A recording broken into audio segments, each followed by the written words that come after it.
Have you already been reading Creepypasta tonight? If not, I urge you to select some stories and read them before reading this story. Let yourself become nervous. Might I recommend those of a psychotic killer or vicious monster? All done? Good. Now sit back and relax. Take some deep breaths and calm down. Rest assured in your safety. There is no Slender Man, Jeff the Killer, or Rake. At least, not as you know them. Take a moment, reader, and think about the people who write the creepypastas. While you're at it, take a moment and think about any horror authors. Why do people write horror stories? Do they get some sick satisfaction from it? Is it a fetish? Are they just insane? Perhaps some are, but I think there's another reason. Have you ever heard of Robert E. Howard? Those of you who are interested in fantasy stories might have. For those of you in the dark, Mr. Howard was the man famous for the creation of Conan the Barbarian. Yes, long before Schwarzenegger played the character, Conan's adventures existed in the realm of written words. At the age of 30, Howard took his own life. People have speculated for years what might have been the cause of his suicide. Theories have ranged from clinical depression to a mental breakdown caused by his mother's failing health.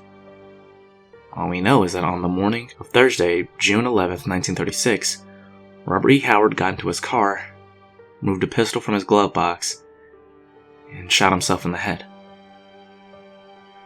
Why would I mention this? Use your imagination for a moment, and imagine fictional characters as living beings. Not so much organisms, but entities.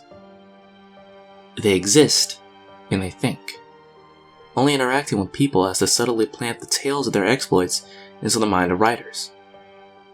Why? Because this is what they've been created to do. These entities are usually benevolent, but as is the case with all creatures that possess free will, some are not. Suppose one of these not-so-benevolent entities were to decide, one day, that his stories need to be told. They would select an author and quietly plant the idea in that person's head. But the story they plant is a dark one. A sick one. Or at least, one that the author does not wish to tell. It disturbs the author.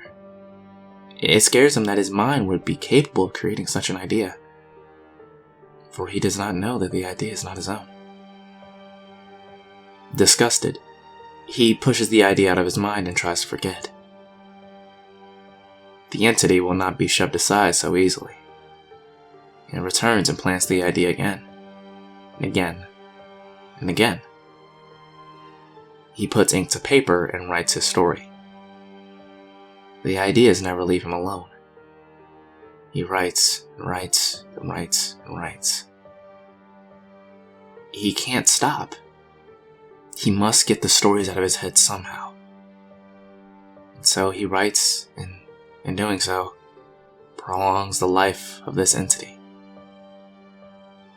Of course, this is just our imagination. Those who are tortured by their own thoughts are a strange lot. Some can take it, some run away and disappear. Some seek the aid of medicine. Some, like Robert E. Howard, chose to end it all.